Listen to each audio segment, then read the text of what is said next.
Karthigai Deepam serial April 23 இன்றைக்கான எபிசோடில் என்ன நடக்கலாம் அப்படிங்கிறத ரிவ்யூவாக பார்க்கலாங்க.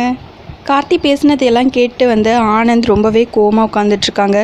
அப்போ கார்த்திக்கு சப்போர்ட்டாக அருண் பேசவும், இன்னும் அவன் என்னோட விஸ்வரூபத்தை பார்க்கல, கூடிய சீக்கிரம் அதையும் பார்ப்பான் அப்படின்னு ஆனந்த் சொல்லிட்டு இருக்காங்க.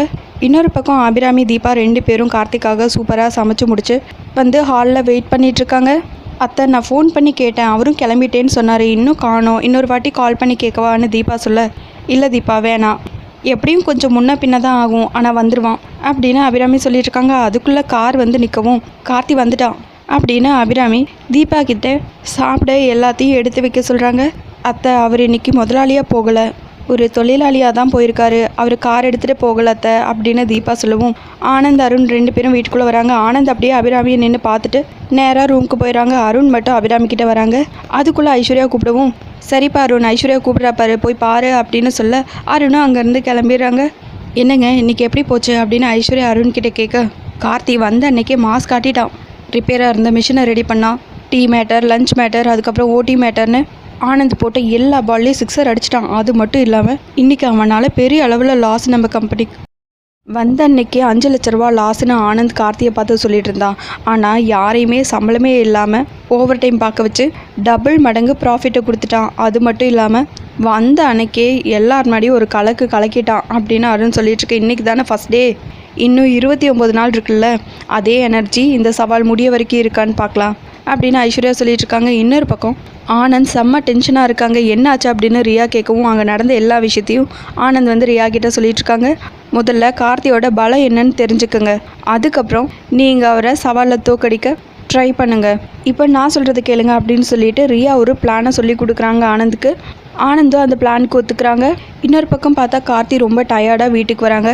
கார்த்தியை பார்த்ததுமே அபிராமி, என்னப்பா ஃபஸ்ட் டே எப்படி இருந்துச்சுப்பா அப்படின்னு கேட்கவும், புதுசாக நல்ல ஒரு எக்ஸ்பீரியன்ஸ் கிடச்சிருக்குமான்னு கார்த்தி சொல்ல, இதை கேட்க எனக்கு ரொம்ப சந்தோஷமாக இருக்குப்பா, சரிவா சாப்பிட்லாம் அப்படின்னு அபிராமி கூப்பிடுவோம். இல்லைத்த, அவர் ரொம்ப டயர்டாக வந்திருக்காரு, முதல்ல குளிச்சுட்டு வந்துட்டோன்னு தீபா சொல்லவும், கார்த்தியும் சரின்னு சொல்லிட்டு குளிக்க போகிறாங்க. அதுக்குள்ளேயே இவங்க டைனிங் டேபிளில் டின்னரெல்லாம் எடுத்து வைக்கிறாங்க. கார்த்தியும் வந்து உட்காந்து சாப்பிட்லான்னு போகும்போது கரெக்டாக ஐஸ்வர்யா வராங்க. சாதாரண ஒரு தொழிலாளிக்கு இவ்வளோ நல்ல சாப்பாடு கிடைக்குமா, அது மட்டும் இல்லாமல் இப்படி தான் டைனிங் டேபிளில் உட்காந்து சாப்பிடுவாங்களா அப்படின்னு ஐஸ்வர்யா கேட்கவும் அபிராமி பயங்கரமாக டென்ஷன் ஆயிடுறாங்க. என்ன ஐஸ்வர்யா, அவன் எப்பவுமே முதலாளி தான், ஏதோ இந்த சவாலுக்காக அவன் தொழிலாளியாக வேலை செஞ்சிட்ருக்கான், அது கம்பெனியோட முடிச்சது அப்படின்னு சத்தம் போடுவோம். ஐஸ்வர்யா பேசாமல் அங்கேருந்து கிளம்பிடுறாங்க. கார்த்தியும் சாப்பிட்டுட்டு அதுக்கப்புறம் ரூமுக்கு வராங்க. அங்கே பார்த்தா ஏசி ஒர்க் ஆகலை. என்னங்க ஆச்சு அப்படின்னு தீபா கிட்ட கேட்க, என்னன்னே தெரிலங்க, மத்தியானத்துலேருந்து ஏசி ஒர்க் ஆகிறதில்ல, நானும் மெக்கானிக் கால் பண்ணி பார்த்தேன், அவர் எங்கேயோ வெளியே இருக்காராமா, இன்றைக்கி ஒரு நாள் அட்ஜஸ்ட் பண்ணிக்கோங்க. அது மட்டும் இல்லாமல் பக்கத்துலேயே ஒரு மெக்கானிக் இருக்கார், அவர் பெரிய பெரிய மிஷின் எல்லாம் கூட ரொம்ப ஈஸியாக சரி பண்ணுறாராம், இதெல்லாம் அவருக்கு ஒரு பெரிய விஷயமா அப்படின்னு தீபா சொல்லுவேன். என்னங்க நக்கல் பண்ணுறீங்களா அப்படின்னு கார்த்திக் கேட்க, சார் நக்கலெல்லாம் பண்ணல, கம்பெனியில் நடந்த விஷயத்த தான் சொன்னேன், சரி விடுங்க, இன்றைக்கி ஒரு நாள் ஃபேனில் அட்ஜஸ்ட் பண்ணிக்கோங்க அப்படின்னு சொல்லிட்டு கார்த்திக் பக்கத்துலேயே தீபாவுக்கு வராங்க. ஏங்க படுங்கன்னு சொல்லிட்டு இப்படி பக்கத்துலேயே உட்காந்துருந்தா எப்படிங்க அப்படின்னு கார்த்திக் கேட்கவும், சார் நான் கை கால் அமுத்தி விடுறேங்கிறாங்க தீபா, அதெல்லாம் ஒன்றும் வேணாங்க, எனக்கு ஒரு மாதிரியாக இருக்குது அப்படின்னு கார்த்திக் சொல்லவும், ஆனால் அது எனக்கு பிடிச்சிருக்கே, நீங்கள் பேசாமல் காலை நீட்டுங்க சார் அப்படின்னு கார்த்திக்கிட்ட தீபா சொல்லவும், வேண்டான்னு பிடிவாதமாக இருக்காங்க கார்த்தி. அதுக்கப்புறம் தீபாவும் போய் லைட்டெல்லாம் ஆஃப் பண்ணிவிட்டு பக்கத்துலேயே உட்காடுறாங்க. கார்த்தி தூங்கினதும் மெதுவாக போய் காலெல்லாம் பிடிச்சி விட்டுட்டு அதுக்கப்புறம் ஒரு ஃபேனை கொண்டு வந்து கார்த்தி பக்கத்துலேயும் வைக்கிறாங்க. அதுக்கப்புறம் கார்த்தி பக்கத்தில் போய் மெதுவாக கிஸ் பண்ணலான்னு போகிறாங்க. அதுக்குள்ளே கார்த்தி திரும்பி படுக்கிறாங்க. தீபா வெக்கப்பட்டுட்டே சிரிச்சுட்டு உட்காந்துடுறாங்க. அடுத்த நாள் காலையில் கார்த்தி கம்பெனிக்கு கிளம்புறாங்க. அந்த நேரம்னு பார்த்து அருண், ஆனந்த், ரியா, ஐஸ்வர்யான்னு எல்லாருமே வராங்க.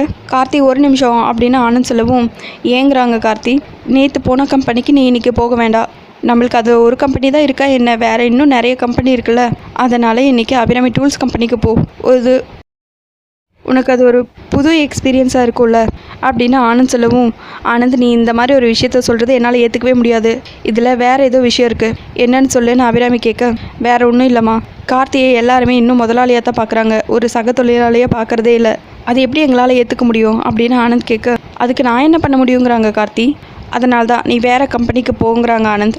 அதோட எபிசோடு முடிச்சிருக்காங்க. உங்களுக்கு இந்த வீடியோ பிடிச்சிருந்தா லைக் அண்ட் சப்ஸ்கிரைப் பண்ணி நம்ம சேனல் சப்போர்ட் பண்ணுங்கள். தேங்க்யூ.